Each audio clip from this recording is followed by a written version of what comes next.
We have intended then to say that all our intuition is nothing but a representation of phenomena, that the things which we intuit are not in themselves the same as our representations of them in intuition, nor are their relations in themselves so constituted as they appear to us, and that if we take away the subject, or even only the subjective constitution of our senses in general, then not only the nature and relations of objects in space and time, but even space and time themselves disappear, and that these, as phenomena, cannot exist in themselves but only in us.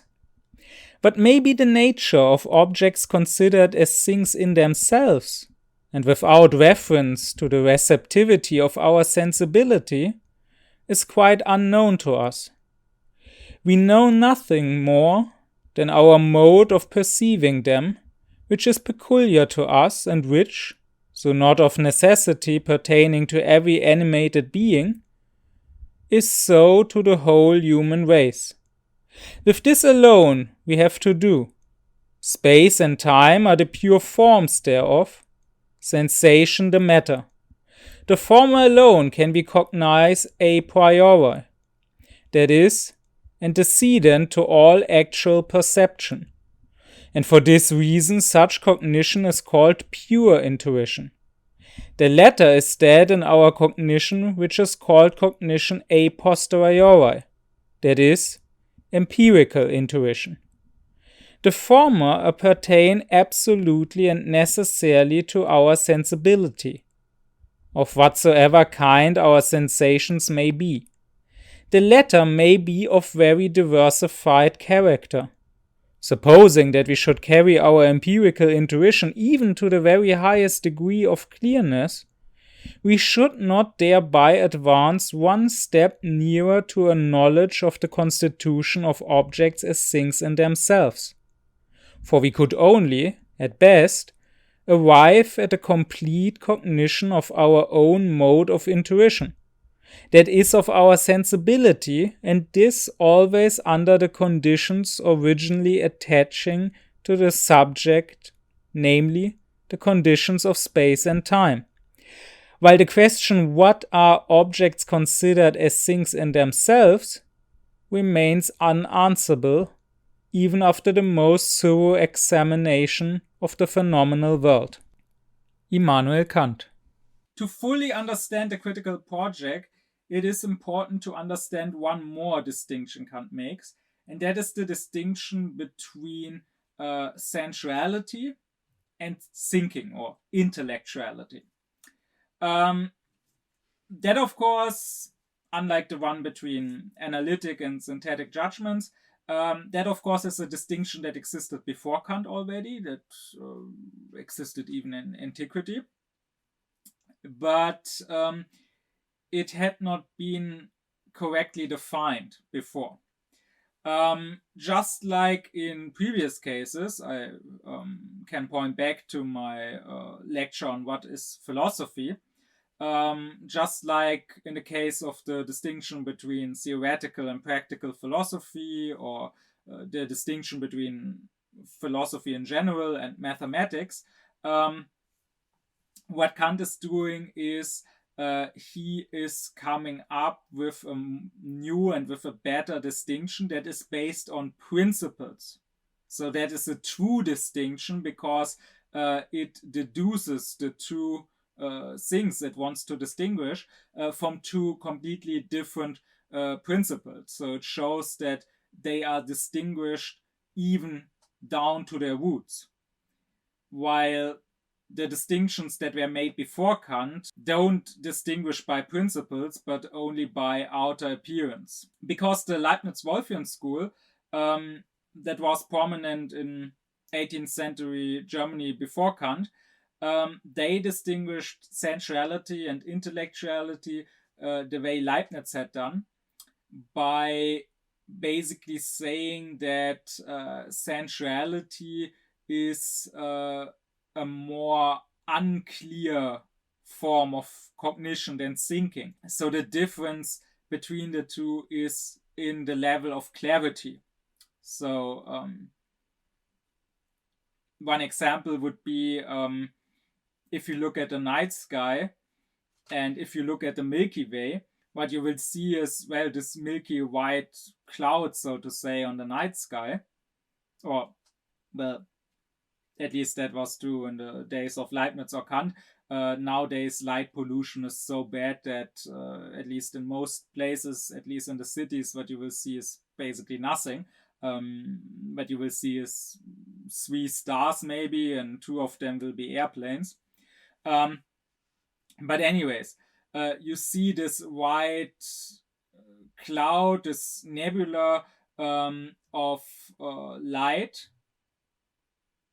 But if you think about it, about what the Milky Way is, then you know that, well, it is a galaxy made up of many, many stars, many distinct stars.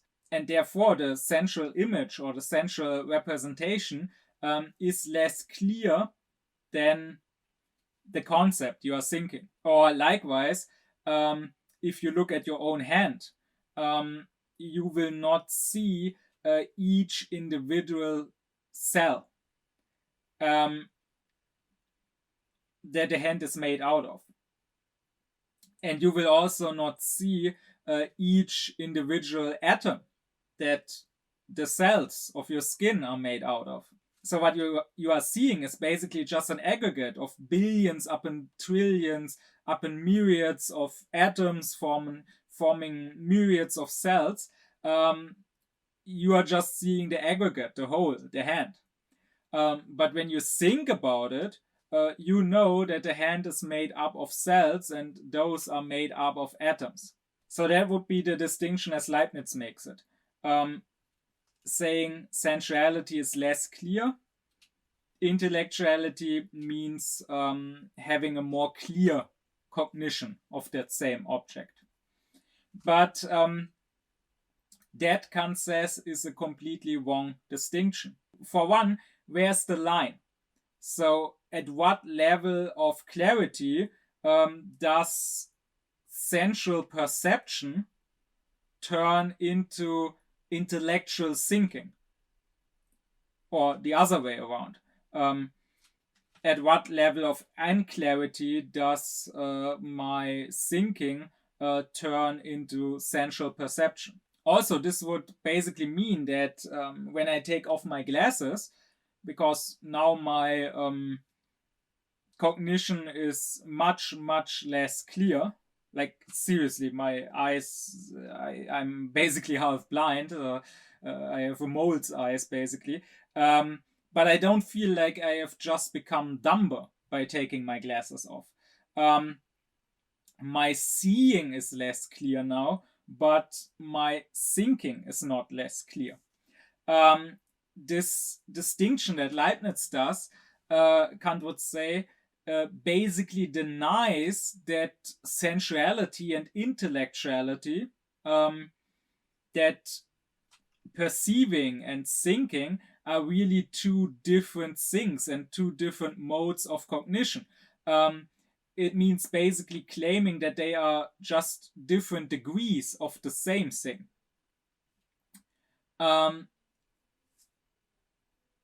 But Kant says something being clear or unclear has nothing to do with it being sensual or intellectual. Clarity and unclarity can happen in both cases. So you can have ideas, like the idea Kant says of a right, of justice, or the idea of the beautiful, that clearly are not sensual things. They are things you are thinking, but still they can be very unclear. And they are very unclear in the minds of most common people. Most people only have a very vague idea of justice. They don't really know what they are thinking when they are thinking justice. And on the other hand, something sensual can be very clear. You can look at something and maybe you have very sharp eyes and maybe the object is very near to you, then maybe you see it very clearly and you spot all the little details, but still what you're doing is seeing, not thinking the object. Kant uses the example of a house being seen by a cultured person and a savage. And both, when they approach the house, they have a sensation. And maybe the savage sees it more clearly than the cultured person. Maybe the cultured person only sees the house from afar, and he can't make out how many windows there are or what name is written at the door or whatever. While maybe the savage is standing right in front of the house and can very clearly see all of the details. But then when it comes to thinking, Kant says, the cultured person thinks very clearly because he has a clear concept of what a house is. He knows that this is a building built by humans to be lived in, to be a home. While the savage, no matter how clearly he sees the house, no matter how clear his sensation of the house is, doesn't actually know what he's dealing with because he has no concept of a house. He's not really thinking anything when looking at a house, or rather, maybe he's thinking, what is this? But he is not thinking of a house because he doesn't know what a house is. He doesn't live in houses. Of course, once again, the critical method demands that you don't just disprove a wrong opinion. You can only be truly sure that it is wrong when you can also explain how someone could come to hold that wrong opinion. And that should especially be true if that someone is such a great thinker as Leibniz. Well, the explanation Kant gives is that the explanation Kant gives is that most concepts, like the concept of a house or of a tree or whatever, are empirical concepts. So they are concepts based on sensations, based on sensuality. So we first saw or heard or smelled or felt or tasted something, and then we formed the concept of that.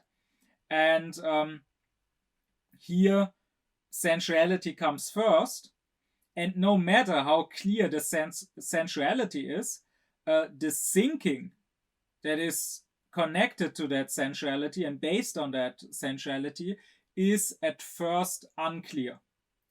Like, imagine an archaeologist digging up some object. Maybe he sees it very clearly because he's holding it in his hand, but he's not thinking it clearly at first. He doesn't yet know what the object is. He doesn't know, is it a tool? Is it a weapon? Was it used for ritual purposes? And Kant says that maybe this, so the fact that whatever comes into our thoughts through the senses is as a thought at first unclear. Not as a sensual perception, but as a thought. Yeah, I mean, I can go back to the example of the Milky Way. People didn't always know that it is made up of many, many stars. So they had the sensual perception of it long before they came to have a clear concept of it. And that is, Kant says, what made the leibniz-wolffian school believe that sensuality is just a less clear form of cognition. But no, he says, it is an entirely different form of cognition. And the difference between clarity or unclarity of a cognition is merely a formal difference. It therefore belongs into logic, he says. But the difference between sensuality and intellectual is a material difference. The distinction that Kant makes between the two is that he says sensuality is the faculty of receptiveness, while intellectuality is the faculty of spontaneity. Now, in nowadays language, the word spontaneous has lost its higher philosophical meaning, and it is just used to describe something that happens suddenly. So, for example, when I don't know, when suddenly the phone rings and my friends call me and ask me if I want to go out with them, and I say yes, then we would call that a spontaneous decision. Or if I say no, then maybe they will tell me you need to be more spontaneous. But that is not what spontaneous actually means, because it actually means that you are not, and your actions are not caused by something else, rather you are the first principle of a new line of causes. When my friends ask me to go out with them and I say yes, then maybe that wasn't planned in advance by me. Maybe I said yes and decided to go out only in that second. But it probably still wasn't spontaneous. It probably still had its causes.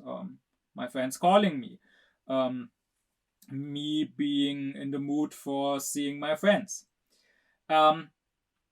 What spontaneous actually means in the strict philosophical sense is something being completely self-caused, having no cause coming before it, no matter how much in advance or not. So being unprompted, so to say. Kant translates the word spontaneity into German as Selbsttätigkeit, which, if in turn I want to translate it into English, I would probably translate with self-activity. So selbst means self, and Tätigkeit comes from tun, which is to do something. It has the same root as the English verb to do. So Self-Tätigkeit is self-doingness, so to say, so self-activity. So that means the sensual is the faculty of receptiveness. So whenever I am passive, so to say, whenever I am receptive of something, then that is sensuality. So, for example, when I look at my t-shirt, I see red. I receive this sensation of redness. Or if I cut myself or if I burn myself, I feel pain. I receive this painful feeling. And this is something I can't prevent or turn off. Like, if you look at my t-shirt, you have to see red, whether you like it or not. And on the other hand, if you don't look at something red, then you can't see red, whether you like it or not. Of course, you can close your eyes or you can look somewhere else, but as long as you look at something red, you will see red. And on the other hand, intellectuality means you are spontaneous. So you're not passive, you are active. You think of something, you think of an object. It doesn't have to be caused by something outside of you. I can now think of, I don't know, a dog, even though there is no dog here. I have no sense impressions of a dog right now, but I can think of the concept of a dog. And so therefore, this is intellectual, this is thinking, and not sensation. So Kant would say that sensuality gives us objects only the way they appear to us, only the way we are affected by the objects, while in intellectuality we think the objects as they are. So, for example, when I walk down the street, all the buildings I see, I only see their front. If you think about it, there are probably very few buildings you ever saw from the inside. I mean, probably your own house, maybe the house of some friends of yours. But you've probably seen a lot more buildings from just the outside than from the inside.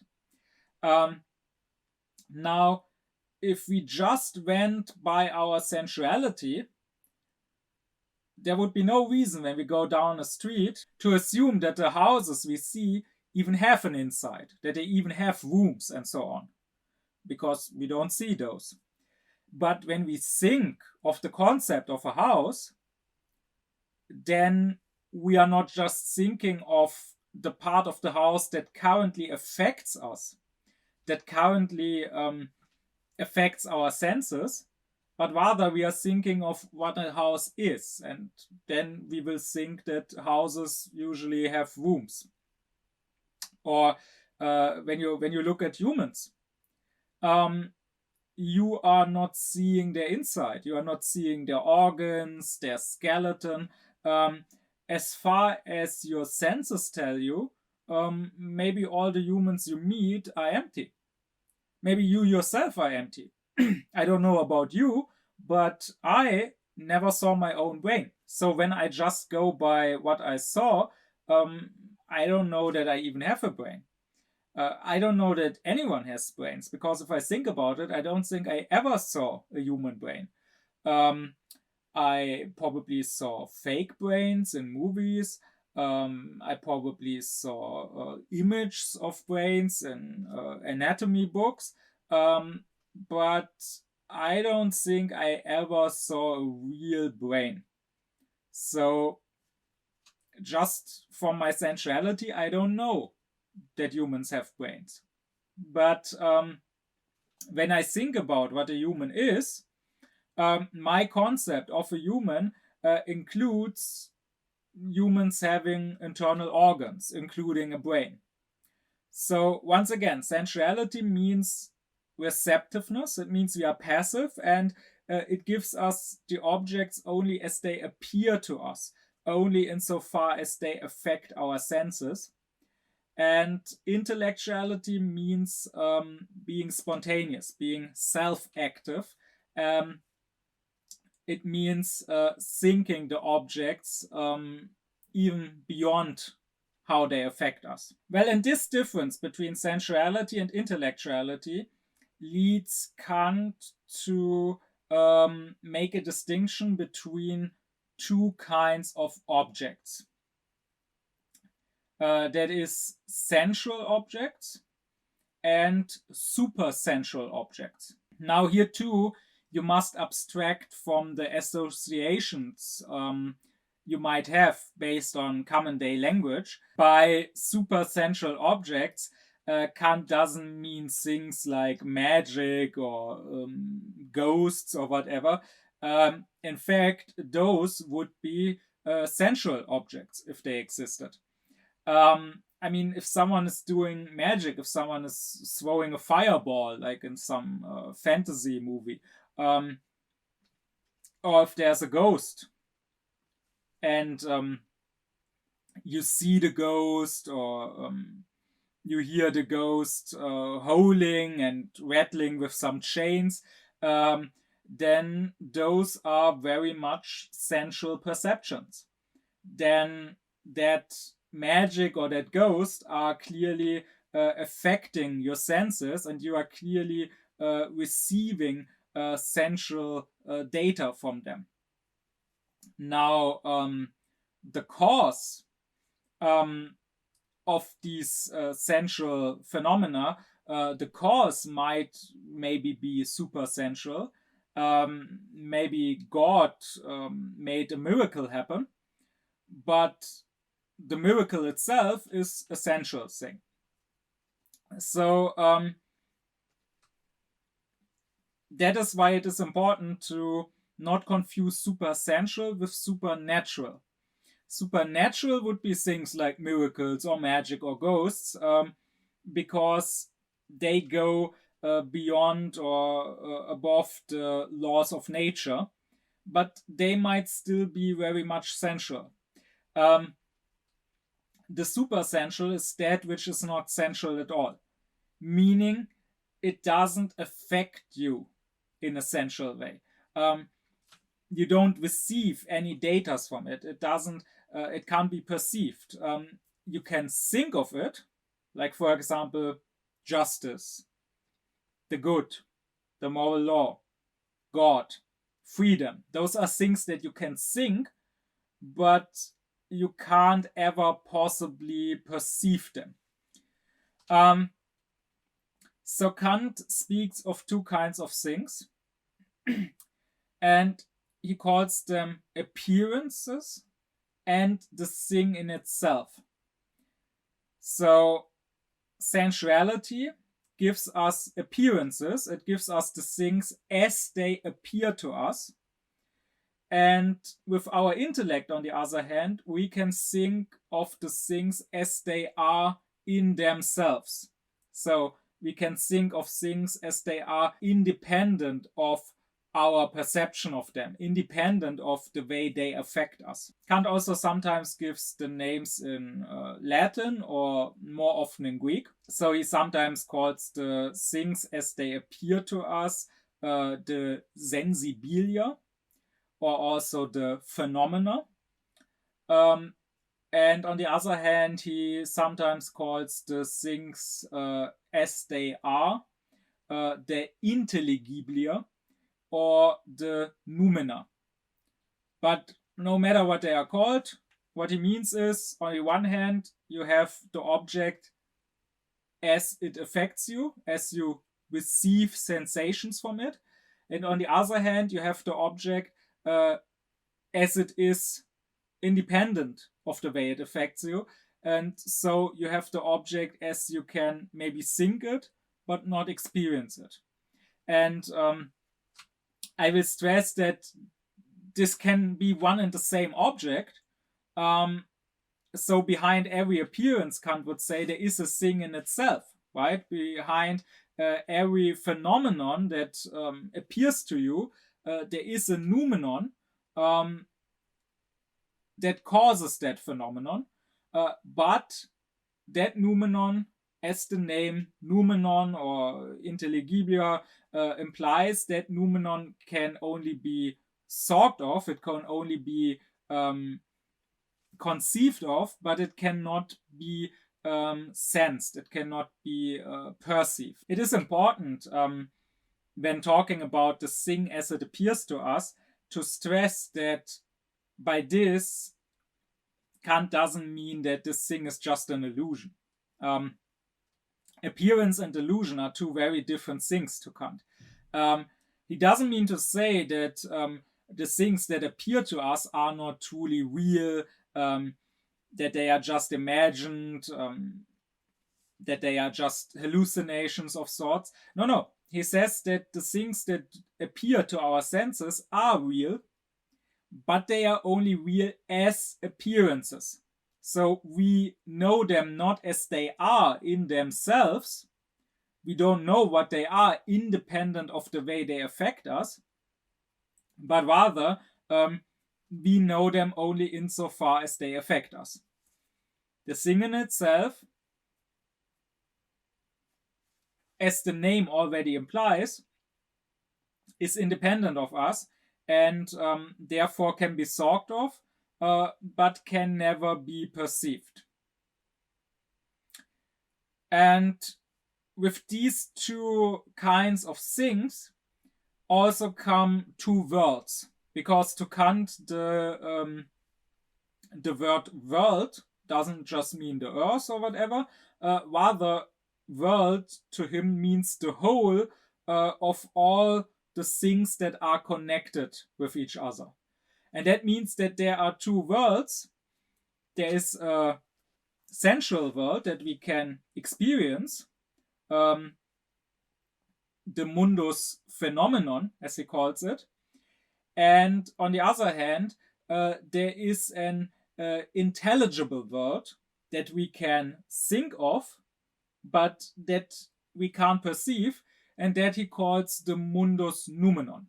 One could argue that this whole distinction between sensuality and intellectuality, as basically passivity and activity, and therefore between the sensual phenomena and supersensual noumena, that this marks the beginning of the critical philosophy. In his inaugural dissertation that he gave in 1770, and that can be considered the first critical writing, Kant is talking about this very distinction and introducing it.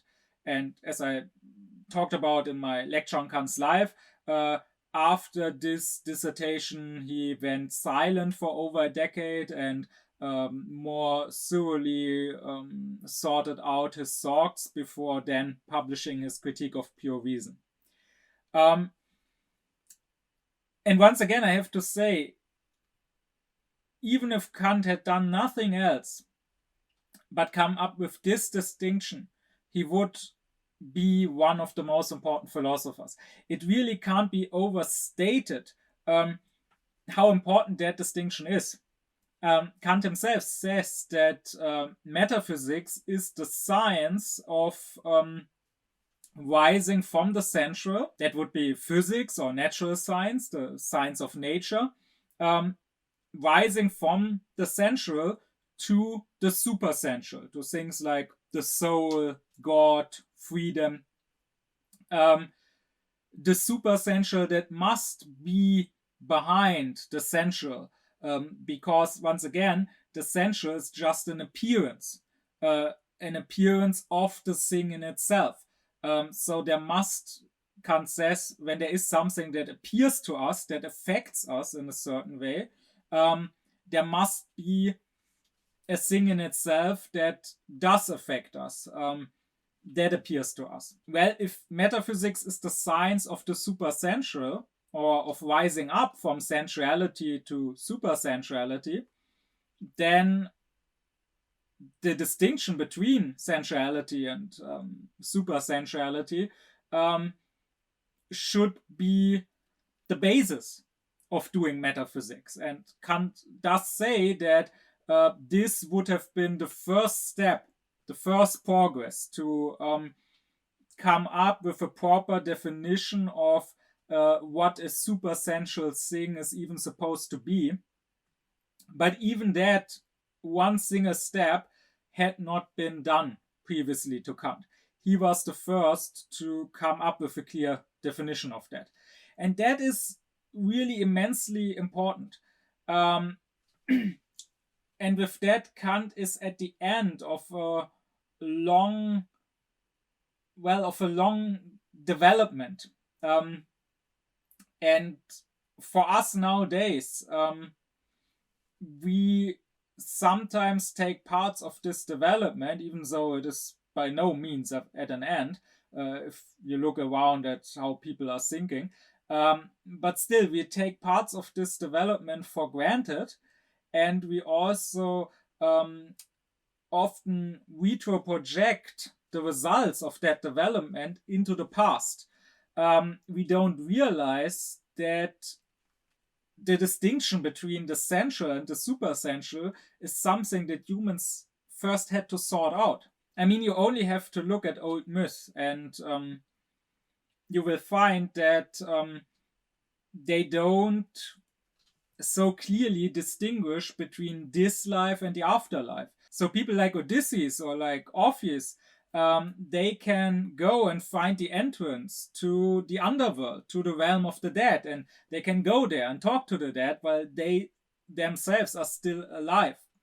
Or someone like Yehoshua ben Levi can trick the angel of death, who shows him the walls of the paradise, and he can basically climb over those walls and get in there while he is still alive.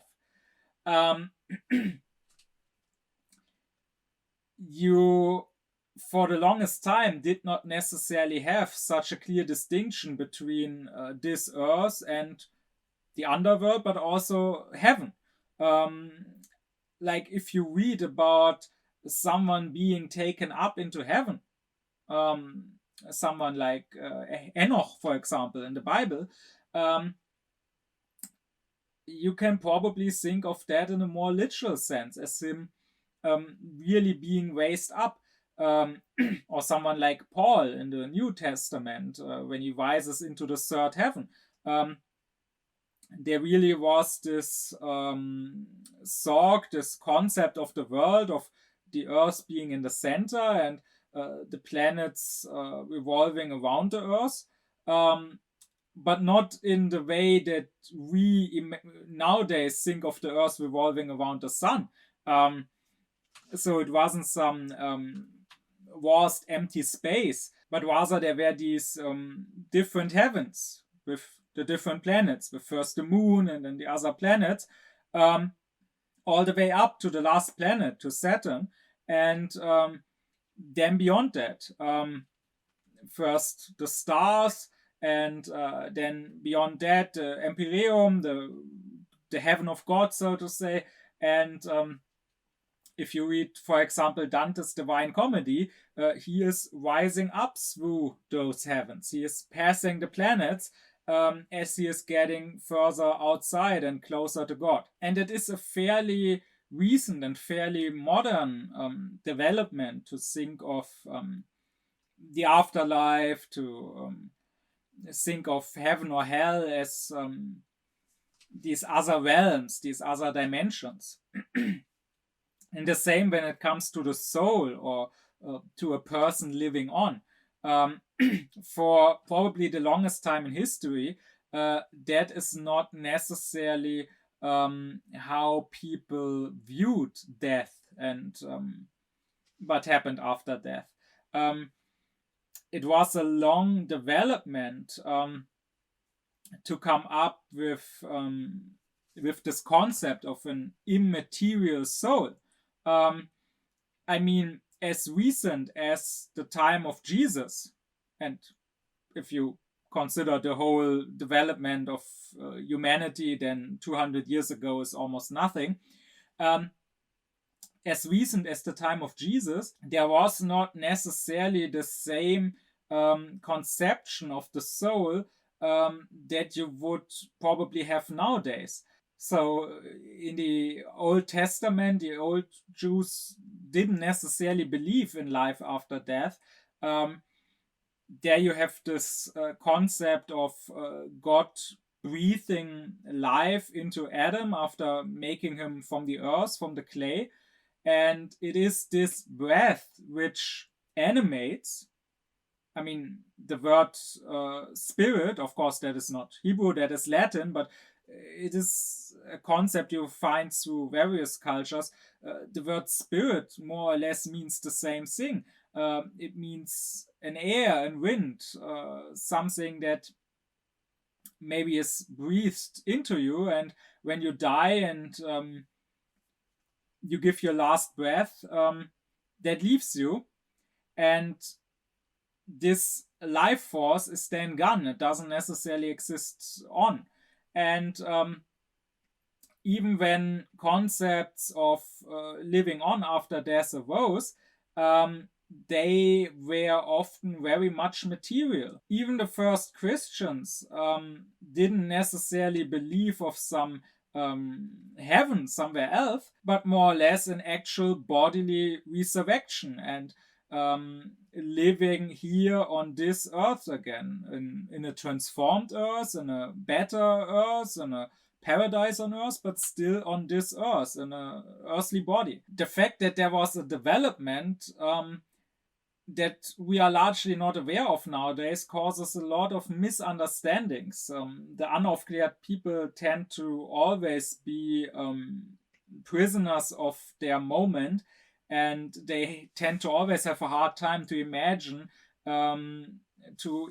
change. They only really believe in being, not in change. And therefore, when people nowadays read, for example, the Bible, they tend to read it as if it was written yesterday. So they tend to read the words in the Bible as having the meaning that they have nowadays.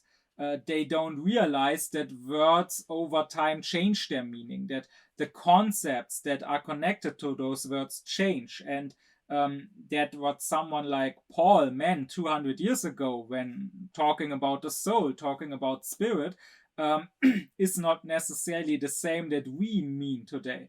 In those days, the soul could still be thought of as material, probably made up of a very fine, ethereal material, finer even than air, but still material, being different from, let's say, a rock in degree, but not so much in actual quality. And you can find this in the New Testament, for example, when the Sadducees, who didn't believe in life after death, when they attack Jesus, and one of their arguments is that they say, imagine there's a woman who is widowed and she remarries and her new husband dies and she remarries again and so on. And in the end, she has had 7 husbands, and then she also dies. And then, as you say, all 8 of these people are resurrected by God. Then which of these 7 husbands is she now married to? And this speaks to a very materialist conception of what this resurrection means. They really thought of this as the material bodies coming back to life and basically leading the same life as before. And then, of course, there would be the question, which of these 7 men is now this woman's husband? But of course, what Jesus is replying is that this new life will be entirely different, and there won't be these husbands and wives as in this life. But clearly, not all the Christians got that message, because if you look into the first centuries, the church fathers, they actually had serious discussions about such questions as what happens if someone cuts off your hand at sea and throws your hand into the ocean, and then some fish eats your hand, and then later someone catches that fish and eats the fish. And then you and that person who ate the fish, you both die, and at the end of days, you are both resurrected.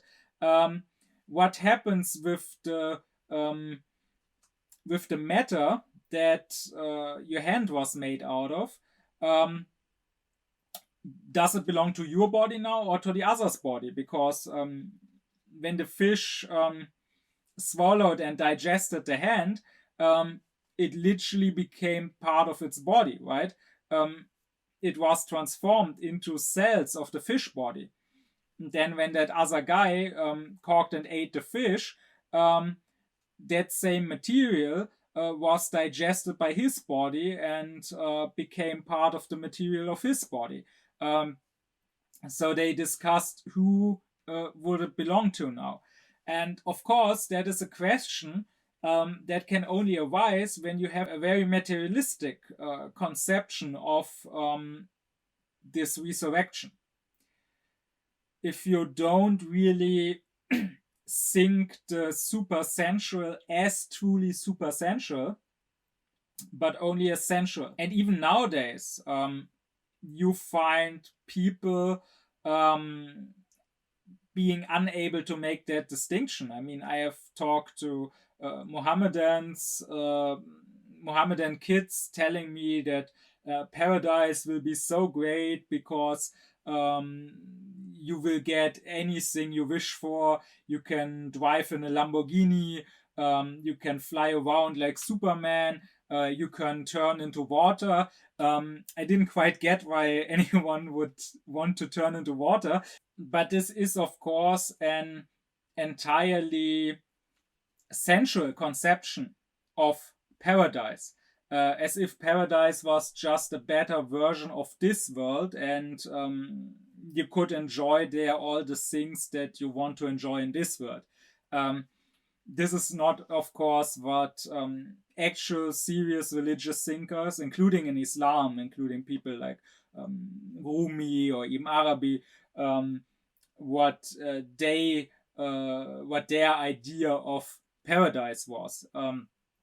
The idea of all serious religious thinkers of paradise, of heaven, was, of course, always being connected to God, being close to God, even becoming one with God, melting into God.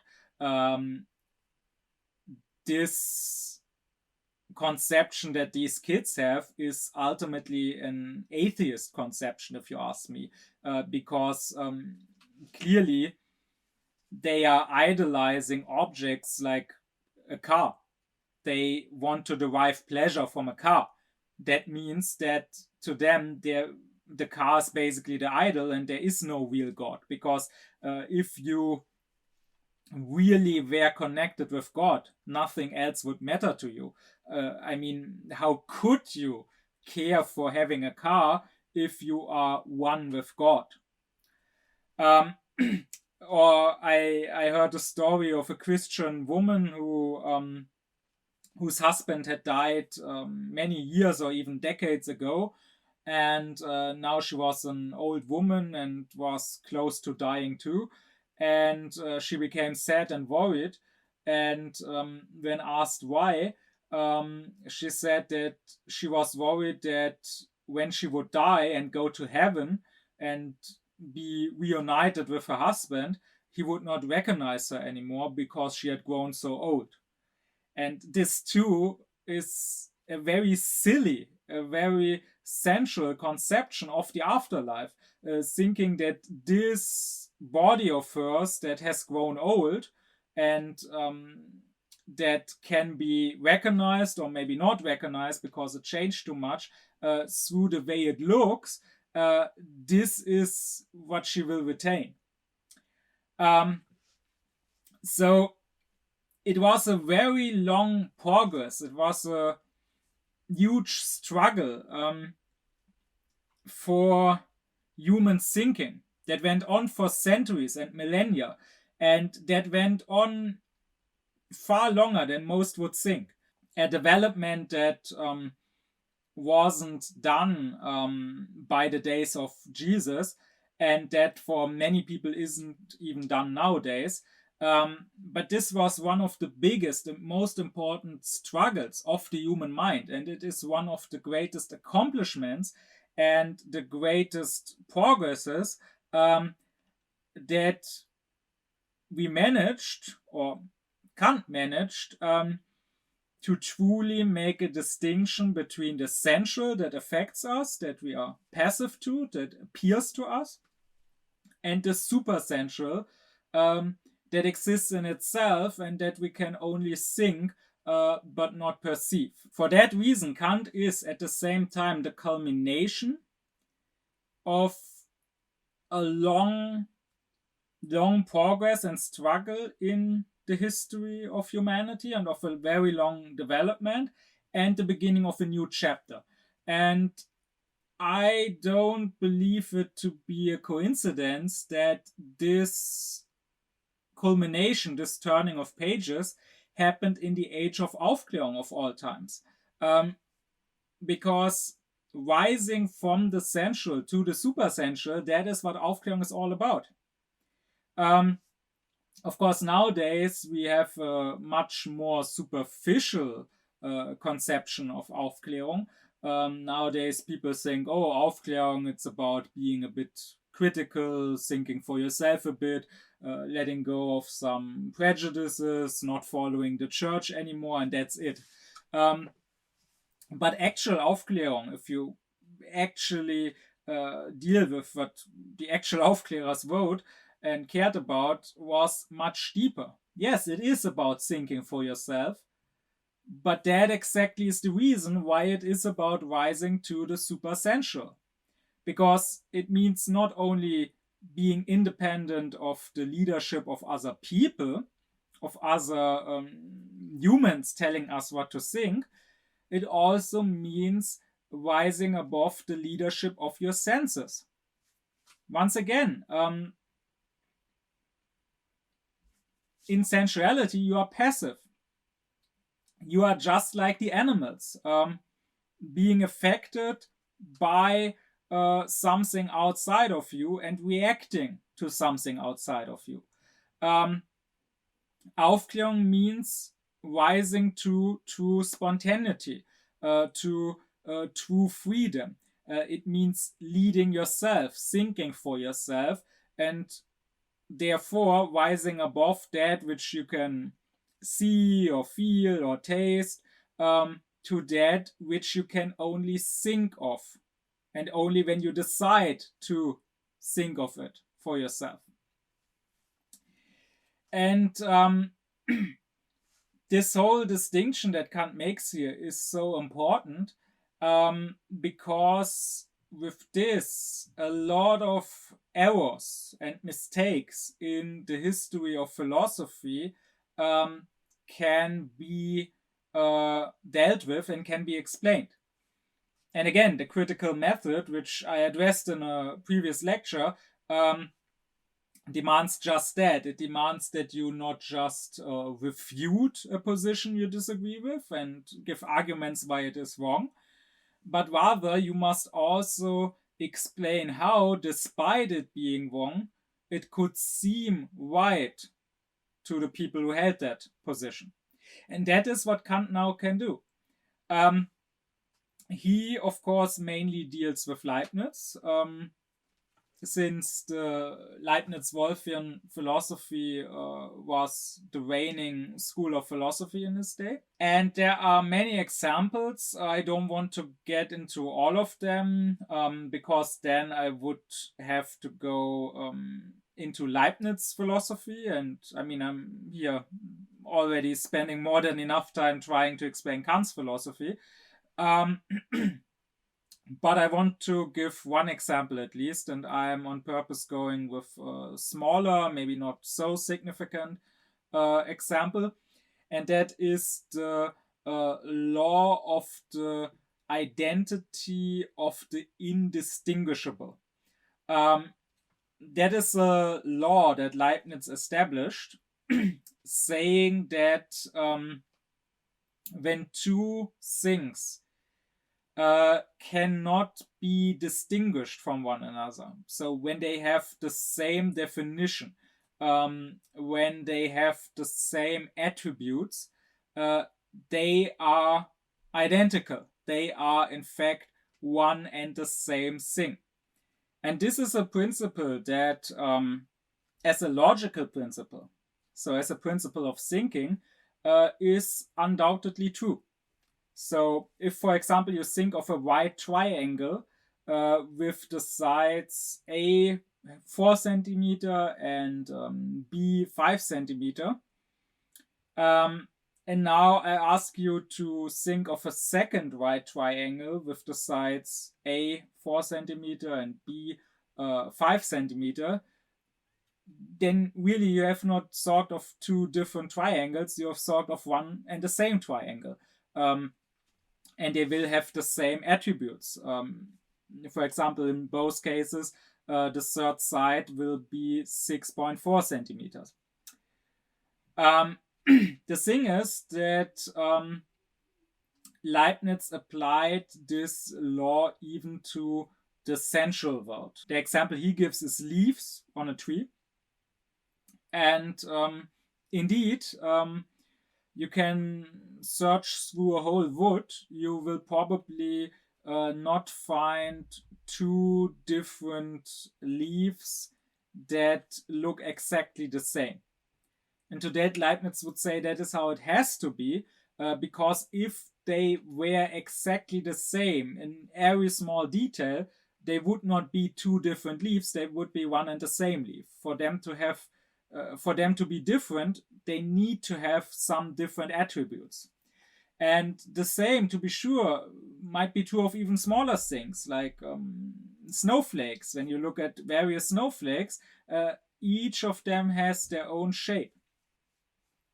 But still, Kant says there is no reason why this principle has to be true in the sensual realm.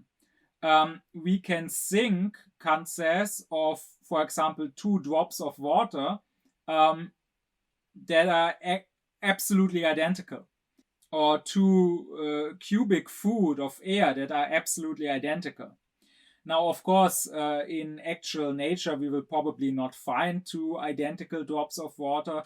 They will probably not be absolutely pure water, but they will probably contain some other substances, and they will probably contain a slightly different amount of it. Or if we go down to the atomic level, the 2 drops will probably not be made up of exactly the same amount of atoms. But at least we can imagine 2 drops of water that are completely identical, that are completely indistinguishable, but still are 2 completely different drops of water because they occupy different places in space, or because they exist in different times. And if anything, the scientific advancements we made since Leibniz and Kant seems to give further weight to Kant. Kant already says that it is absurd to suppose that God would have to make every single particle in the universe different and distinguishable from every other particle. And nowadays, since we have atoms and electrons, we can really say that, of course, different atoms, they might be different. They have a different number of electrons or of protons. So there's a clear difference between, I don't know, a hydrogen atom and a gold atom. But when I look at the smaller particles, when I look at the electrons, 2 electrons can be the same in their attributes. They can be indistinguishable from one another, and yet still that doesn't mean that there's only one electron in the whole universe and that all the different electrons are really one, but rather they are still different because they exist at different parts of this universe, at different places in space. So what Kant is arguing against Leibniz is that this law of the identity of the indistinguishable is true only in as much as our thinking, as our intellectuality is concerned.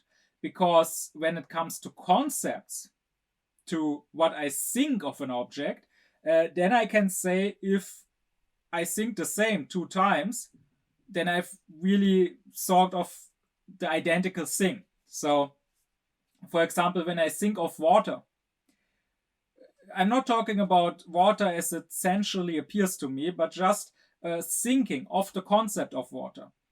And now I think of water again. I've really thought of the same thing. Water is water. It is defined by certain attributes. It turns to ice by 0 degrees. It turns to steam at 100 degrees.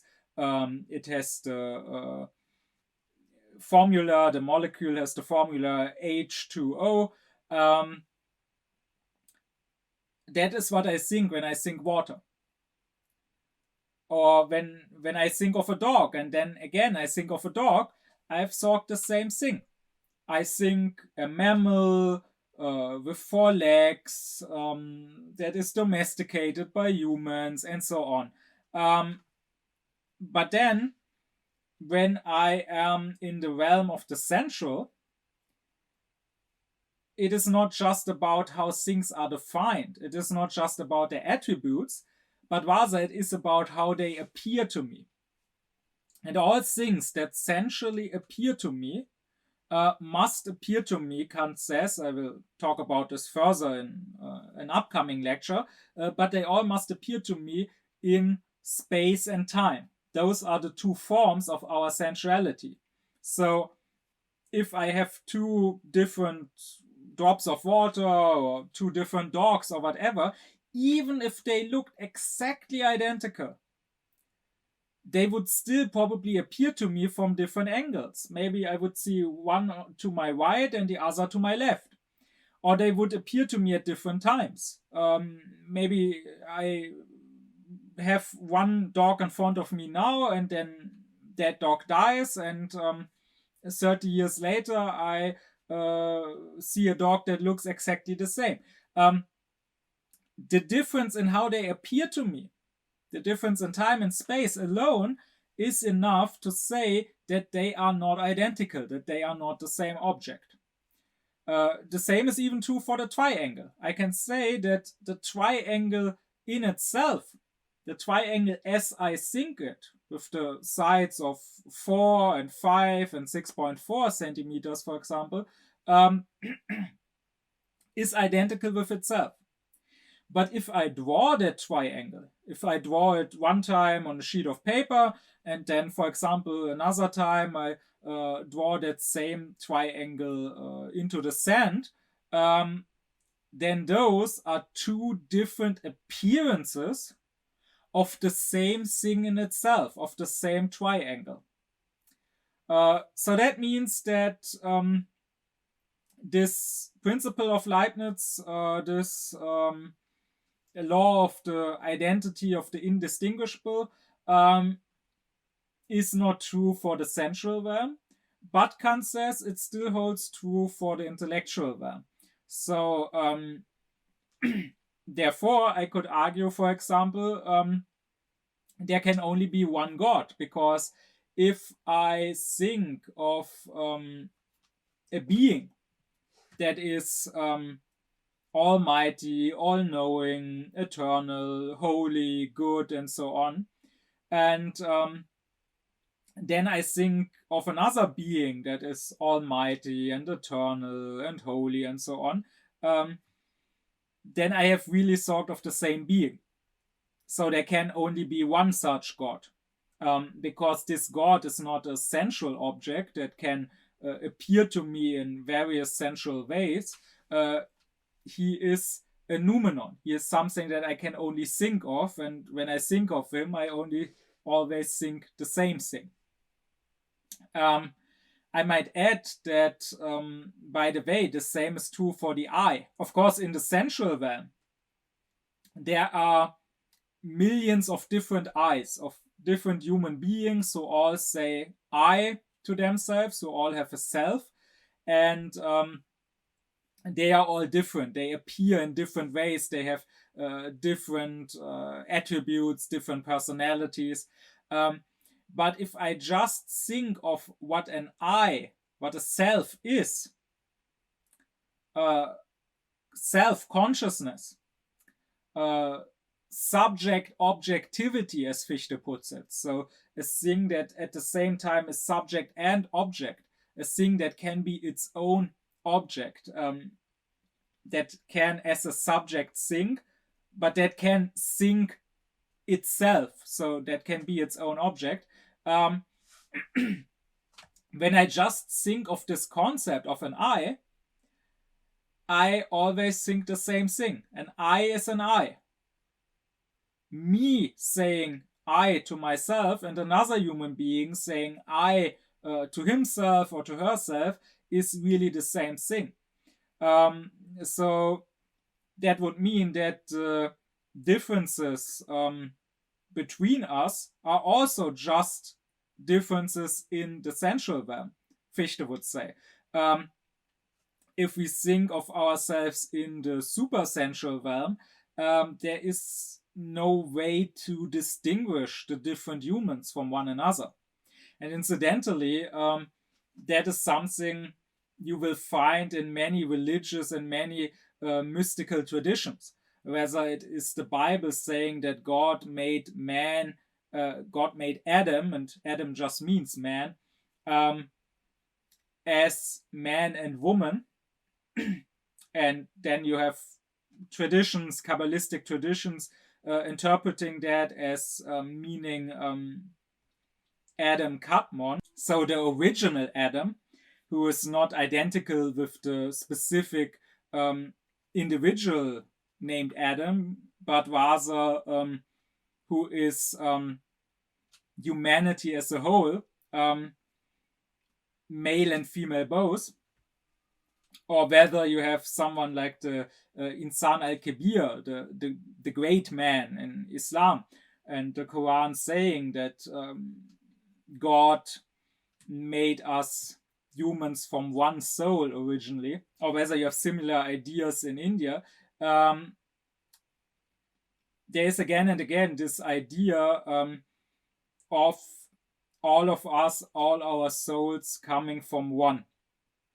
And I might add, this goes beyond Kant, this goes into Fichte's philosophy, which I would like to explain at some future point, but not here. But I might add that Fichte shows that the reason that we can distinguish various different I's, different selves in this sensual world is that we have different moral duties. Every single human being has his own task here on this earth, and that alone is what makes you this single individual human being and what makes you different from others who have another task. So that is also why it is just silly or not really possible to deny morality, to deny the moral law, because Fichte can very clearly show that if there was no such thing as a moral law, if we had no duties at all, we would not conceive of each other as different persons. We would all be one and the same person then. But again, that goes beyond Kant. So back to Kant, this distinction, as I said, between the sensual and the supersensual solves or explains many debates in the history of philosophy. Kant himself mainly deals with Leibniz, but it can also be applied to other instances. So, for example, if we go back to the Middle Ages, one of the biggest, of the most important debates there was that between the realists and the nominalists. And the debate was about whether a concept like the human is something that really exists, as the realist said, or it is merely a name, as the nominalists said. So the nominalists would say that the human doesn't really exist. There only exist various humans, like me or you or this person or that person. And human is just a name we give to the sum of all of them. While the realists would say that no, human and other such things like animal or tree or whatever, house or so, they have an existence of their own. Well, in these conflicts, like in so many others, Kant's sympathetic method can be applied. We can assume that both sides, since they were honest and sincere and very sharp minds on both sides have a point, both sides are correct from a certain perspective, and we would have to combine both of them and come to assert to a more whole perspective. And Kant would say we can do that once we realize that the nominalists are talking of the sensual. And of course, in the sensual world, there is no human. There are only the various humans as individuals, while the realists are talking of the supersensual world. And of course, there we have this conception of the human. Or if we go even further back to antiquity, we have someone like Heraclitus saying that everything flows, everything is in constant movement and change. There is no such thing as being, because everything constantly evolves and changes. He famously said a man cannot step into the same river twice, because it's neither the same man nor the same river. And then on the other hand, you have Parmenides claiming on the opposite, there is no change, there is no movement, there is only being. Well, here too you can say both are right.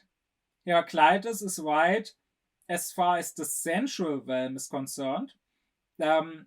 Here, all being, all things remaining the same is just an illusion. There is no such thing as being. Even things that appear to remain the same, they change, maybe in small ways that we can't immediately see, but they change. At every moment, my body is changing. A small hair may fall out, a new cell may grow. But then on the other hand, if we consider things intellectually, then there is no change. So, for example, when I think of water, now actual water as it appears in sensuality can change. It can, for example, turn from fluid water into ice or into steam. But my concept of water, what I think when I think water, thinking, for example, that it is H2O, thinking that it can transmit electricity and so on, that doesn't change. The thought of water always stays the same, even if in the sensual realm all water disappeared forever, even if all water evaporated because the sun turned so hot. I would still think, I wouldn't think anything anymore, because I would be dead if all the water was gone, but that's abstract from that. I would still think of water in the same way. So the concept of water doesn't change. And so here you can see, these were just a few examples. I could go through the whole history of philosophy now, but then I wouldn't be talking about Kant anymore. I would be talking about other philosophers. But hopefully this at least gives you a sense of how Kant's critique really is the propedeutics for all philosophy, how really it is the key to understanding all other philosophical schools and theories, to understanding them better than they understood themselves. And that is why I can't stress often enough that anyone who wants to systematically study philosophy should start with Kant and should build a fundament with Kant.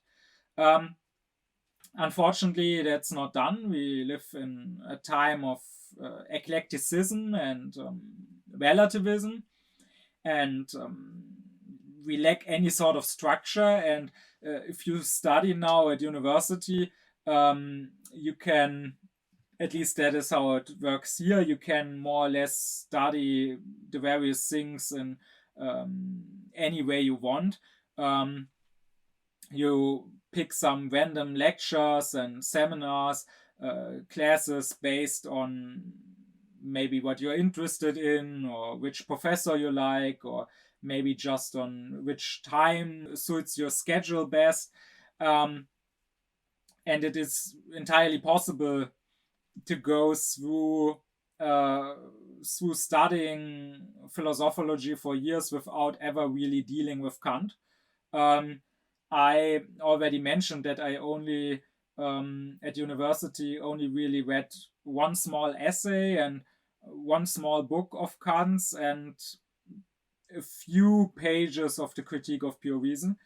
And even that I could have avoided probably if I had picked other classes.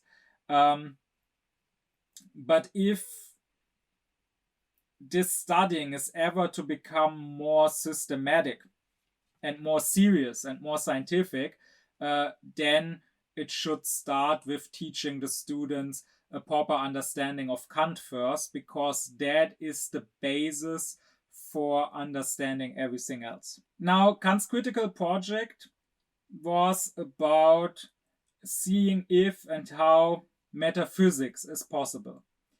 And metaphysics, of course, as I already said, is the science of the supersensual.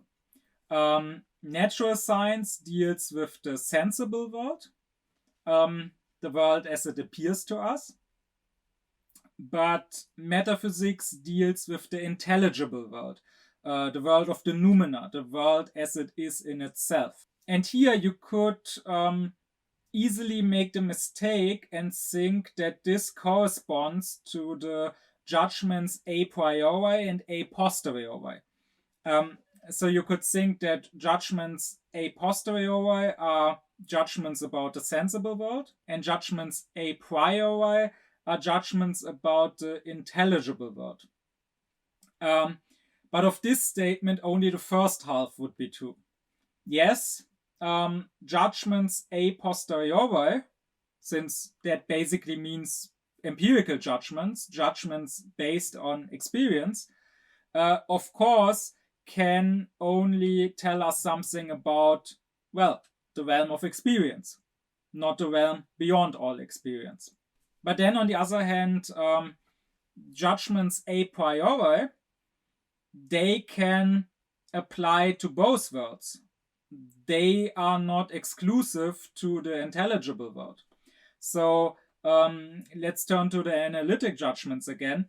When you analyze the concept of a body and you say that a body is an extended thing, that is a priori because it's not based on experience, but it is a judgment about a thing which you can experience. In fact, extension, as it happens in space, which is a form of sensual viewing, is something that can only be in the realm of experience. Bodies cannot exist in the supersensual world because that world is not spatial. It has no extensions. Or when you make the analytic judgment that a father is a man with at least one child, clearly man or parents are not metaphysical objects. I mean, I'm reminded that when I studied here in Berlin, at one time there was a class on feminist metaphysics. So maybe these people know more than I do. Maybe men are physical, but women are somehow a metaphysical thing, so there can be feminist metaphysics. But then again, maybe not. Maybe this just is another example of the sorry state of current philosophy, where people are not really knowing what they are doing, where everything is infested by ideology and by mere opinions, by mere philosophy, but people lack clear concepts, a clear fundament, clear distinctions to even know what metaphysics, for example, means.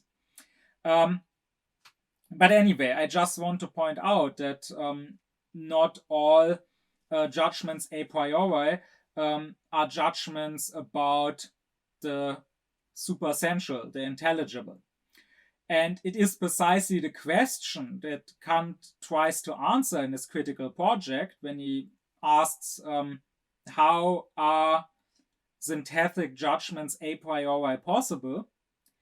If such judgments are possible only of sensual objects or also of supersensual objects. And I will talk about this further in future lectures, but to spoil right away, he will basically come to the conclusion that we can only make judgments a priori of objects that exist in our experience, of objects that we can have, that we can be essentially affected by, but we cannot make judgments a priori, at least no synthetical judgments a priori, of completely supersensual objects like God or the soul. So that means that if you go back to my video, What is Metaphysics? That means that applied metaphysics,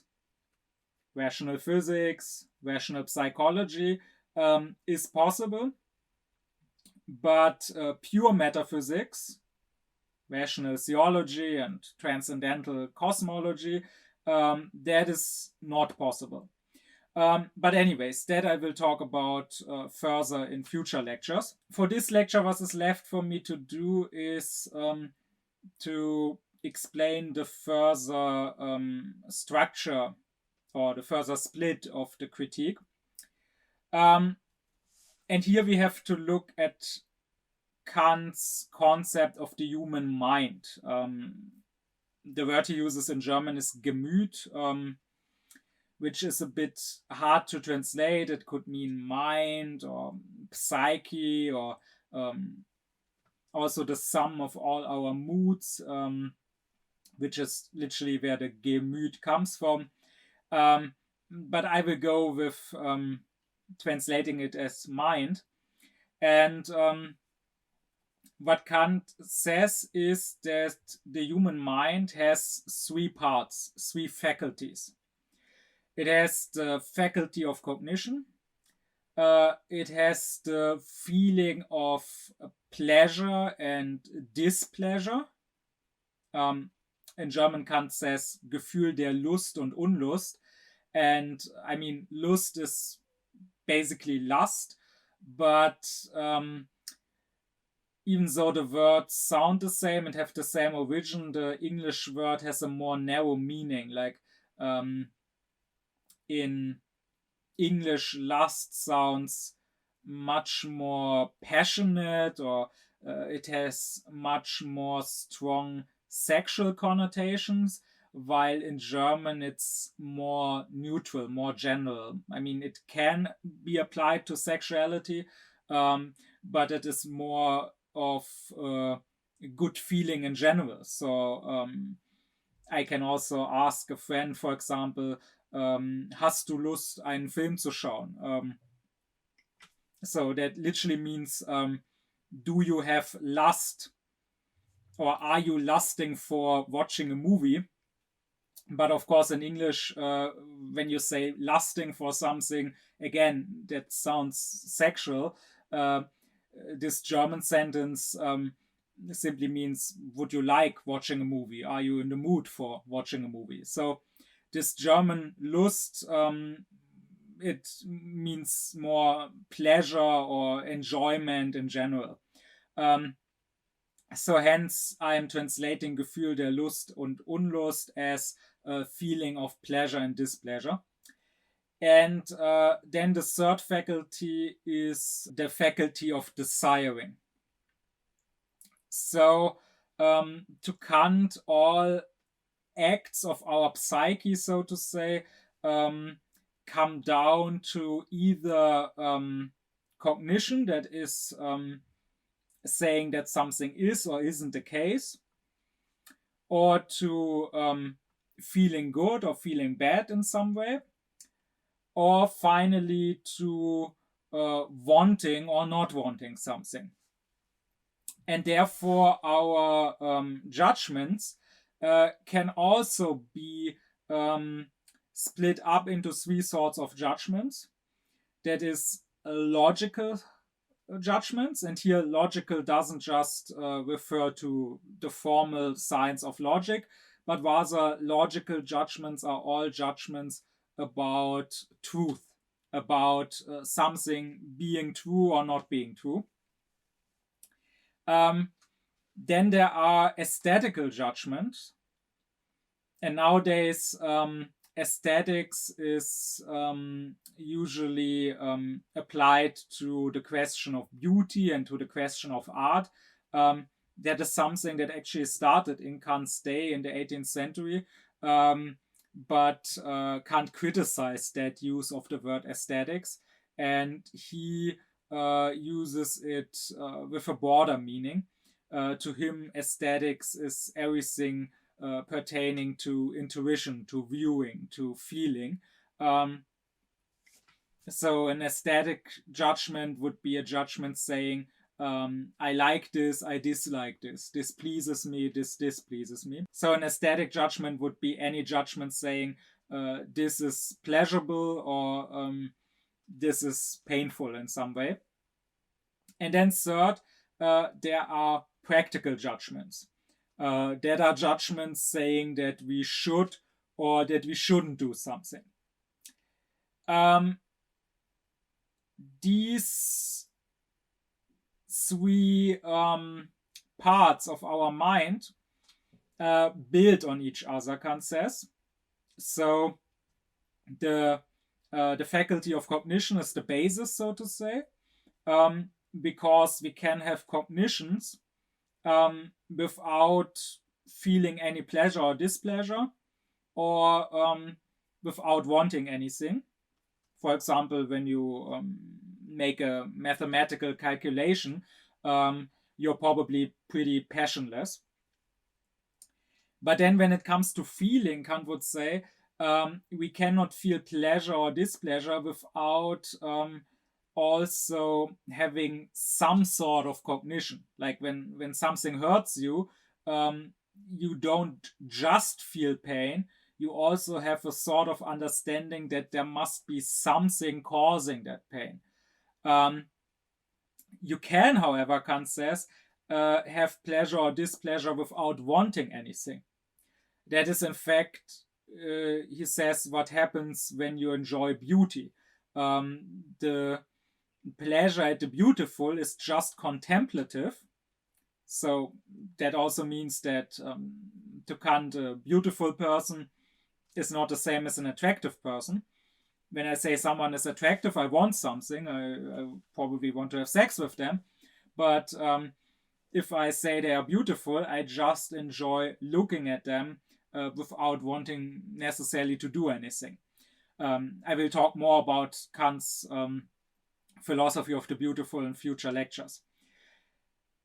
And then finally, when it comes to the faculty of desiring, Kant would say that it always has to come with some sort of cognition and some sort of feeling of pleasure or displeasure. So when I want something, that wanting is connected with probably feeling good when I have it, and feeling bad when I don't have it, and that wanting is also connected with having some sort of understanding, some sort of cognition of the world. Even so, despite this, Kant insists that the three faculties of the mind are distinguished from one another, and you can't say that they are rooted in another. They really are three different faculties. Those three faculties were already known to the Leibniz-wolffian school, but here they tried to find a common principle behind all of them. So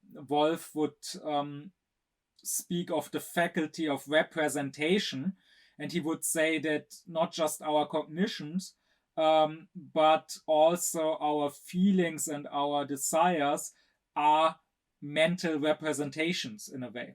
So he would try to narrow it all down to the faculty of cognition, and to view the other two as extensions of the faculty of cognition. And Kant does applaud him for the attempt, and he says that the attempt speaks of true philosophical spirit, because philosophy should try to deduce everything from one single principle and to always go back to one single principle. Philosophy should not be content with there being three different faculties of our mind. I will talk in later lectures about the why, because Kant will say that reason is the faculty of principles. He will say that that is what rationality does, trying to come back to one first principle out of which everything else flows. But even so, despite applauding the attempt of Wolff, Kant says that Wolff failed, that you can't say that feelings or desires are just a form of cognition. Kant says that maybe those three faculties are somehow connected, but we can't really find out. And so if you wonder how Kant knows that there are these three faculties and not more or less, he knows from experience. He knows from empirical psychology. He knows from examining his own psyche and finding these three faculties there. So if you go back to my lecture on what is science, I said that according to Kant, distinctions are either logical distinctions, and those work according to the principle of contradiction. So those are always dichotomies, always splitting a concept into two things, A and non-A, or they are empirical distinctions. And when you have an empirical division, you have a polytomy. So you can have more than two parts. So if you watched that lecture and still remembered it and paid attention here, then you will probably have realized that this cannot be a logical distinction, because we have three faculties according to Kant, not just two faculties of the mind. So therefore, this is an empirical distinction.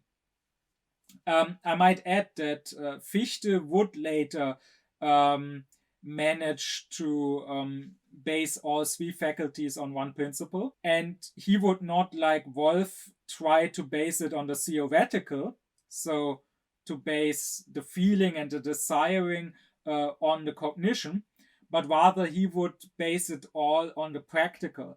So he would base the cognition and the feeling on the desiring. He would go on to show that everything, including our cognition, including our logical judgments, is an extension of our wanting, of our will. Kant could not yet find that, because ultimately his inquiry is not into our thinking itself, but it is into our thinking of objects. How do we think objects?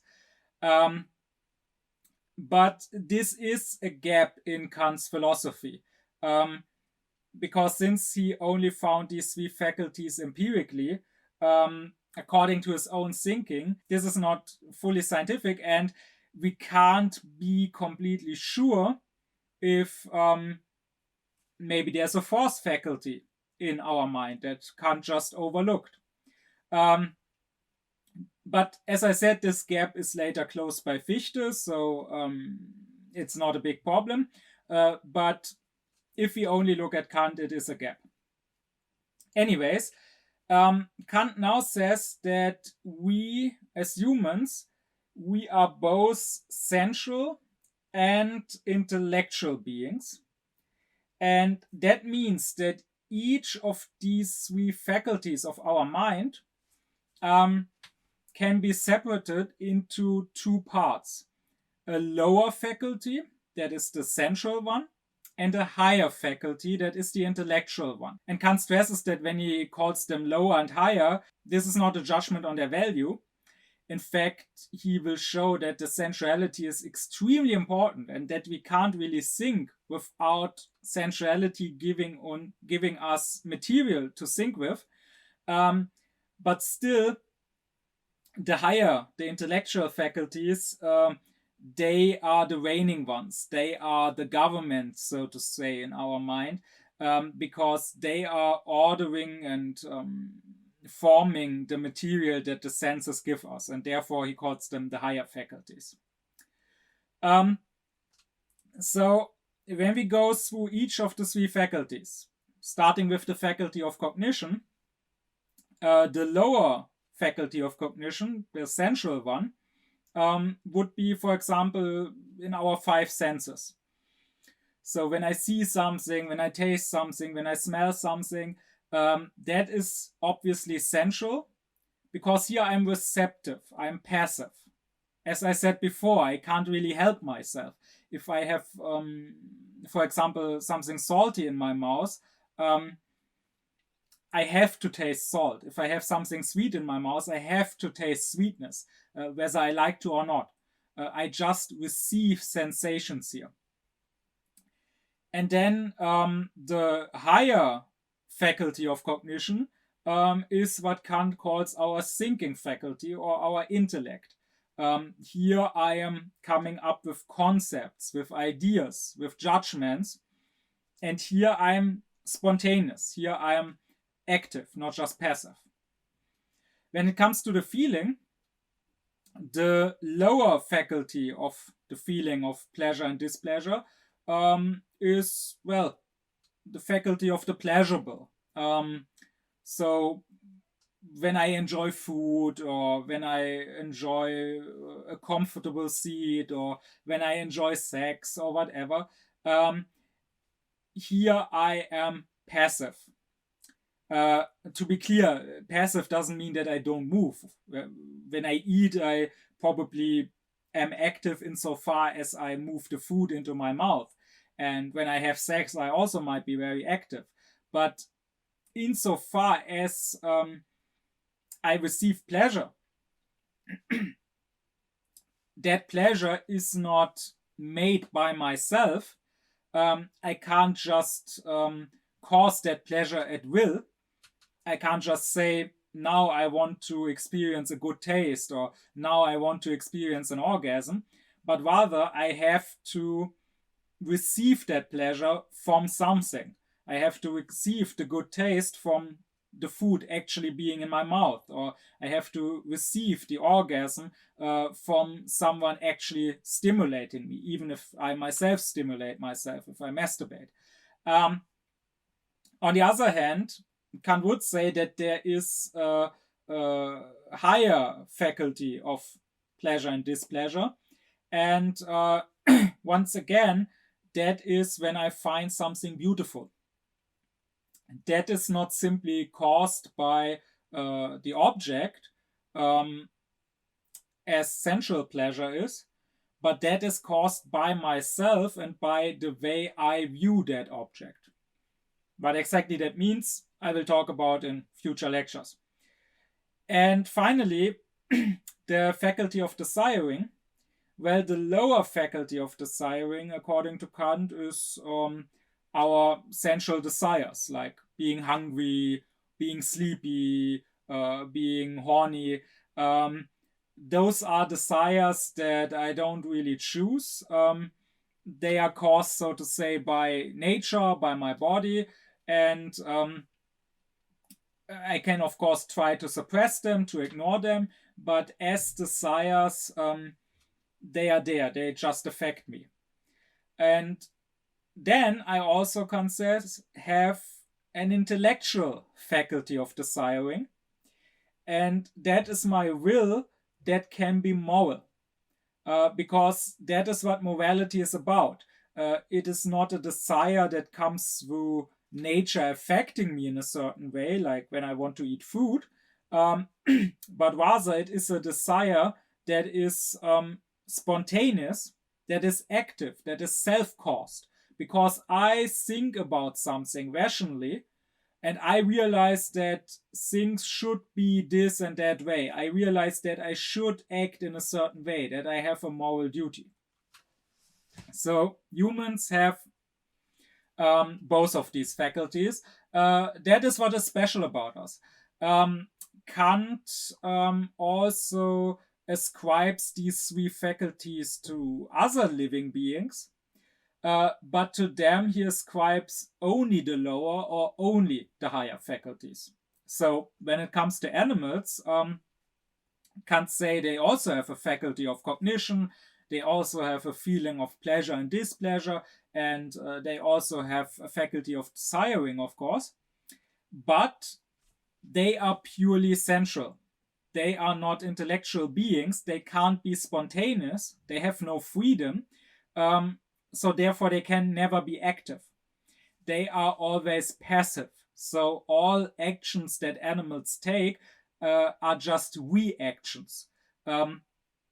They only respond to things as they affect them. So they have sensual cognition, they see, they smell, they hear, they have sensual pleasures, for example, food or sex, and they have sensual desires. They have their instincts telling them to eat, to mate, and so on. But they have, for example, no sense of morality or of beauty. They have no concepts and especially no higher ideas of God or so on.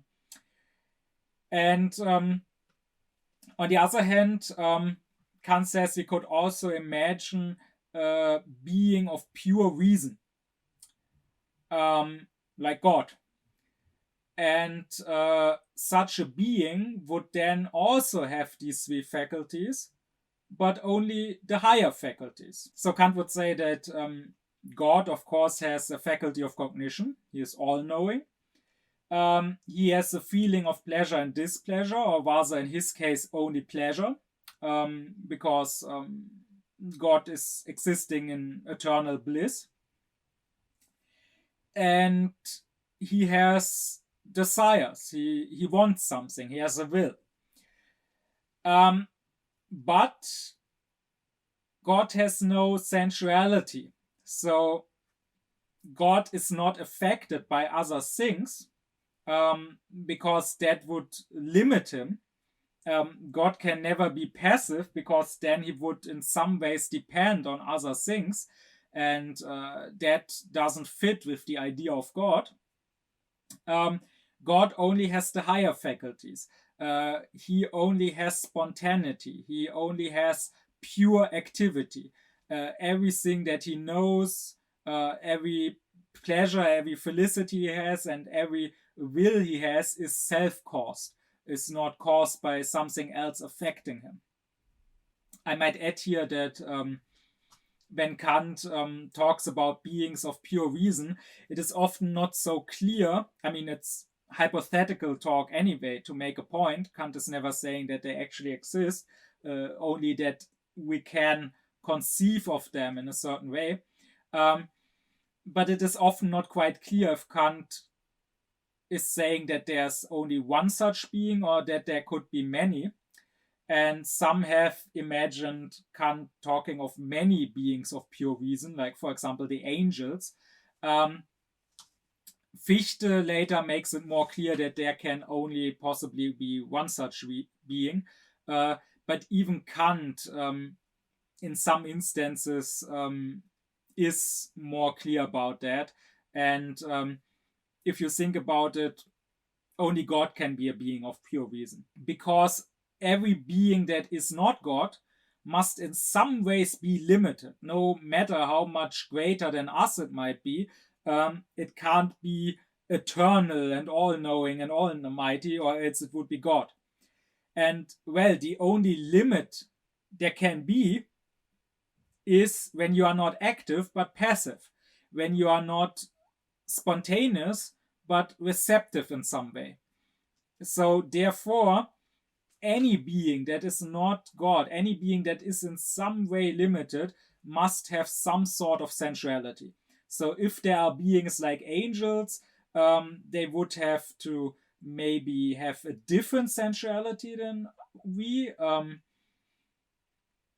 Maybe they would have completely different, and maybe they would have finer senses, but they would still have to have some sort of senses. Well, when it comes to the critique then, a critique of sensuality is not needed. In sensuality, we get by quite fine without a previous critique. What is needed is a critique of our intellectuality. Because after all, what a critique should do for Kant is to find out whether and how far we can do metaphysics or not. And once again, metaphysics is about the supersensual, not about the sensual. What we want to find out is how far can we go with pure intellectuality without the help of our senses. So what can our intellectuality do when it's not just assessing and understanding the data of the senses, but working independently of them? And that means that the general question of the critique, how are synthetic judgments a priori possible, can now be split up into three more specific questions. That is, how are synthetic logical judgments a priori possible? How are synthetic aesthetical judgments a priori possible? And how are synthetic practical judgments a priori possible? And that is exactly why the critique, the general project of the critique of pure reason, and Kant uses this name, which of course is also the name of the first of the three critiques, but he sometimes uses this name to talk about the whole project. That is why that project is split up into three books. The Critique of Pure Reason, which more correctly could be called the Critique of Pure Theoretical Reason, the Critique of Speculative Reason, deals with our faculty of cognition and with our logical judgments. The Critique of the Judgment Power deals with our feeling of pleasure and displeasure and the aesthetical judgments. And the Critique of Practical Reason deals with our faculty of desiring and with our practical judgments.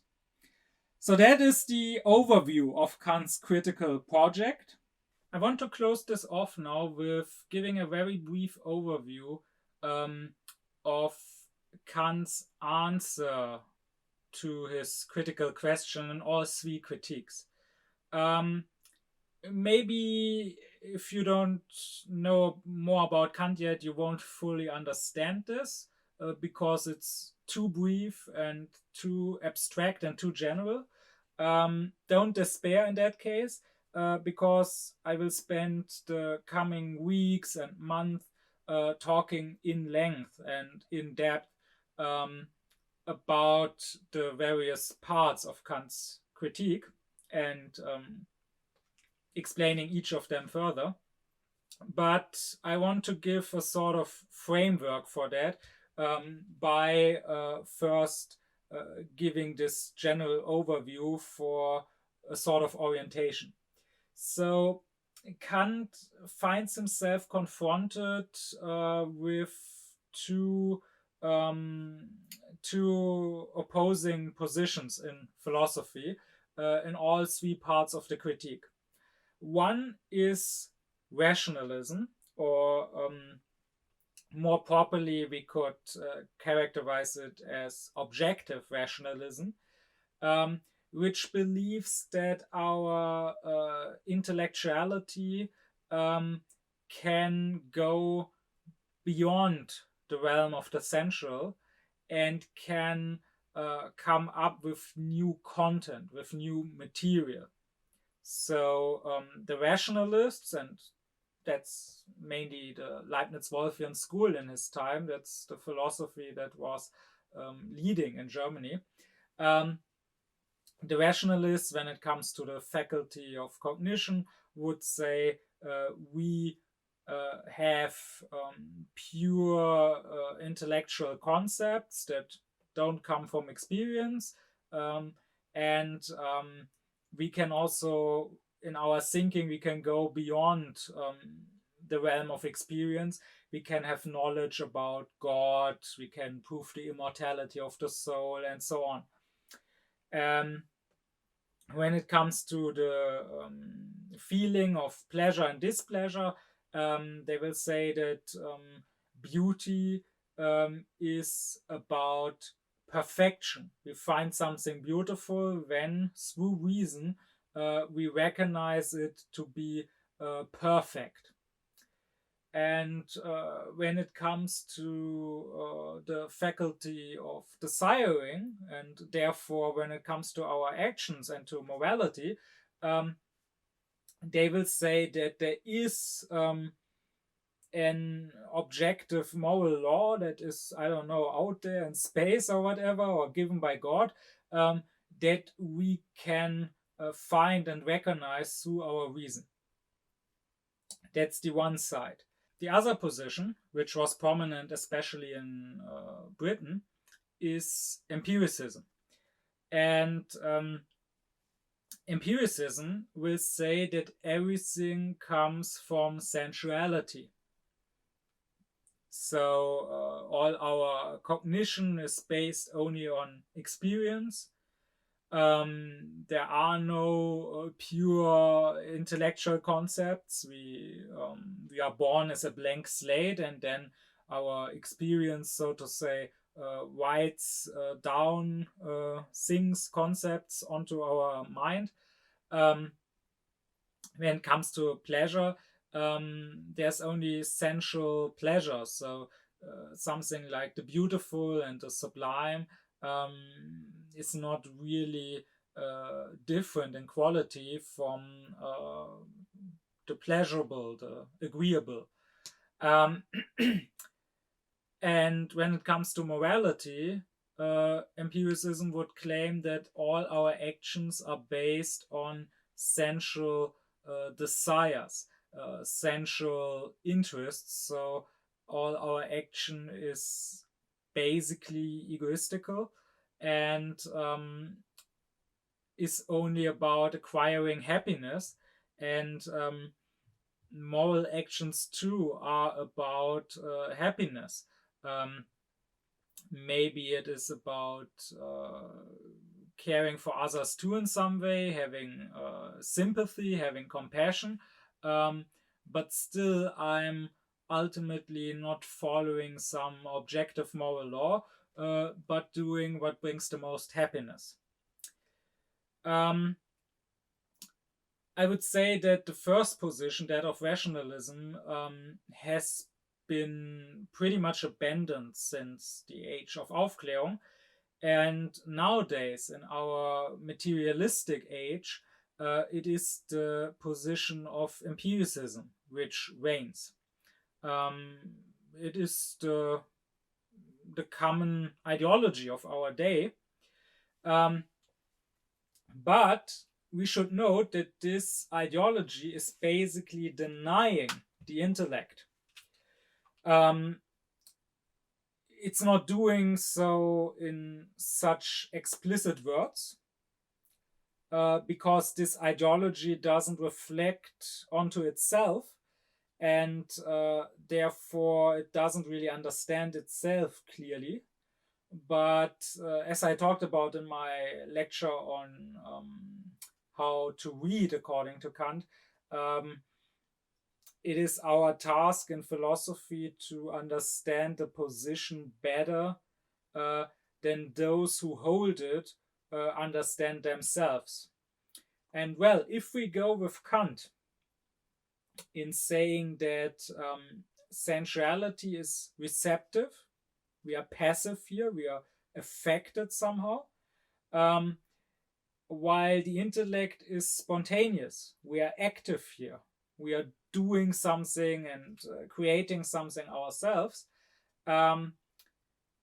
then the common ideology that is also held by many natural scientists, by physicists, by biologists, by the neurologists examining our brain, the reigning ideology is that there is no such thing as the intellect. They would say that we are never spontaneous. We are always receptive. We are always affected either by things outside of us or by our own brain, but we are always affected and just reacting in a way to those affections. They will be consistent enough to also deny that there is such a thing as freedom. They will say everything we think and everything we do is just chemical processes, is just electrical currents happening in our brain according to the laws of nature. And we don't really have influence on that. So what they are doing ultimately is denying that there is such a thing as an intellect. What they are doing is saying that our thinking is really part of our sensuality. But that means denying humanity itself. That means saying that we are basically animals, maybe smarter animals, but still animals. And it means denying everything that doesn't come from experience, but from reason. It means denying the beautiful, denying morality, saying that in truth, there is no such thing. Beauty too is just regular sensual pleasure.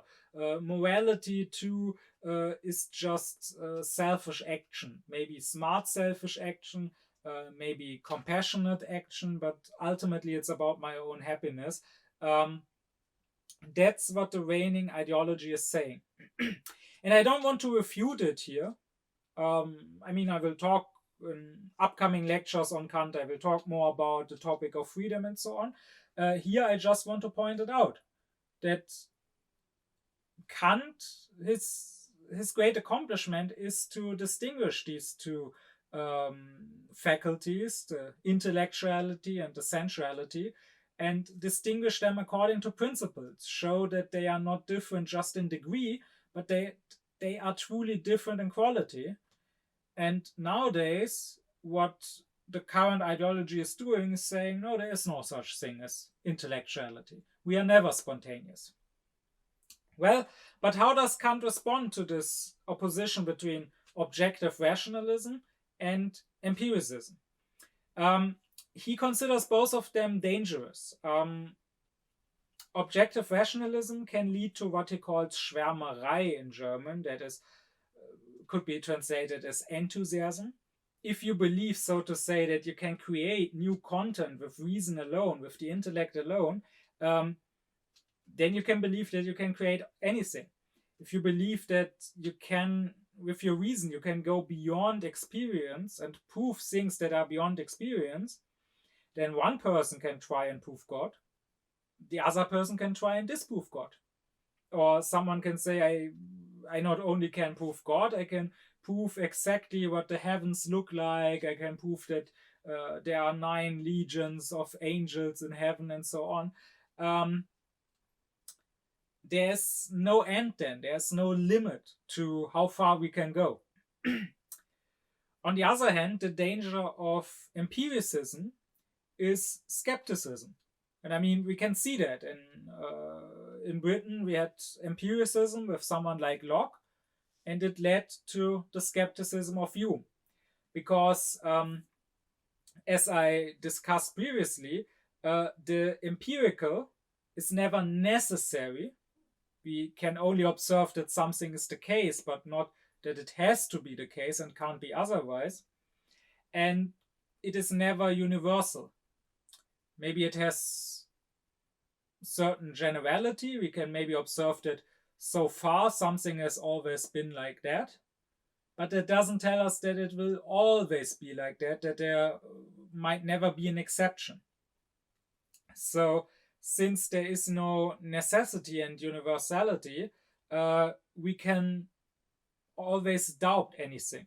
The empiricist can say there is causality. We observed 1,000 times that when one ball hits the second ball starts rolling away. But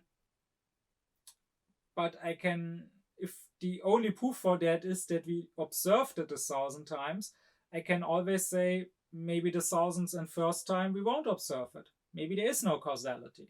Or likewise in morality, the empiricist can say, well, you should not cause suffering, you should help people in need because of compassion. Well, I can say that's what people with compassion will be compelled to do, and I can say most people maybe have compassion, but that doesn't constitute a general and necessary moral law. And when someone comes along who simply doesn't have compassion and doesn't care that he's causing suffering, I can't really reproach him. I can't really say you should act like that if my only argument is, well, everyone who has compassion, and most people do have compassion, would act like that. That doesn't constitute a should. So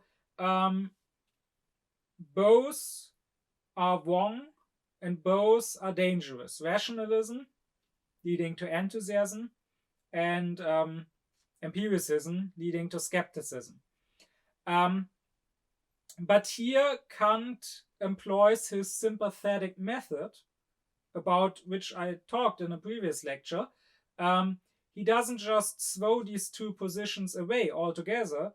He believes that both of them contain a partial truth that needs to be saved and retained.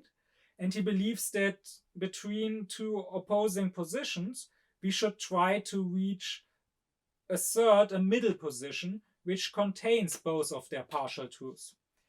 And so Kant does reject empiricism. He agrees with the objective rationalists that we need, in certain cases, necessity and universality, and we cannot find them in the empirical, in experience. We can only find them through the intellect. So Kant is a rationalist, but his is not an objective, but a subjective rationalism, because he agrees with the empiricists that our intellect cannot go beyond the sensual realm, that it cannot give us new material truth. What Kant is saying ultimately is that material always comes from the senses. In all three cases, when it comes to cognition, to pleasure and displeasure, and to desiring, it is sensuality, it is receptiveness, which gives us the material, the content.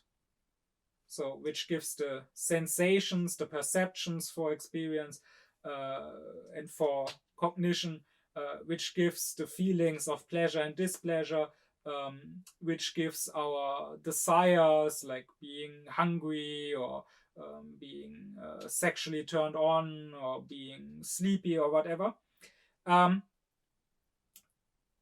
But what reason or what the intellect does do is give the form, Kant says. So it can't create material of its own, but it can give the sensual material a form. So our cognition can't just come up with a proof for God that goes beyond experience. But we do have this pure intellectual concept of causality. And when I perceive, that is the material, when I perceive one ball walling against the other and the second one walling away, my thinking gives this the form of causality. I think that there is a causal relation. And likewise, when it comes to acting and to morality, I may have sensual desires. I may want food or sex or whatever, but my intellect gives a form to that. My intellect says, yes, you may go after your sensual desires, but only within the form of lawfulness. You may only try to accomplish your sensual desires if you don't murder or steal or rape or whatever. That is what Kant is saying. The lower faculty, the sensual one, gives the material. The higher, the intellectual one, gives the form. And mere form without content is empty. So we can't use our intellectuality to go beyond the sensual realm. We have to apply this form to the sensual material. But then on the other hand, simply raw material would be chaotic and would mean nothing to us. We have to order it through the form that our intellect gives. This form is necessary. And that is Kant's subjective rationalism. That is Kant's middle position between objective rationalism and empiricism. That is basically what the three critiques and also other works of Kant are all about. Again, if that was too general, don't worry. In the upcoming lectures, I will go into more detail. I will go into the specific parts of the critiques and explain this further. My deep thanks be to my supporters: Thomas Deuringer, Garnau Klaufen, Benjamin Lehning, Oblomov, Samet Özkilic, Christos Pai, Alexander Reuter, Lisa Rinner, Elif Özün, Yasin Özün, as well as to all others who support me and my Aufklärung course.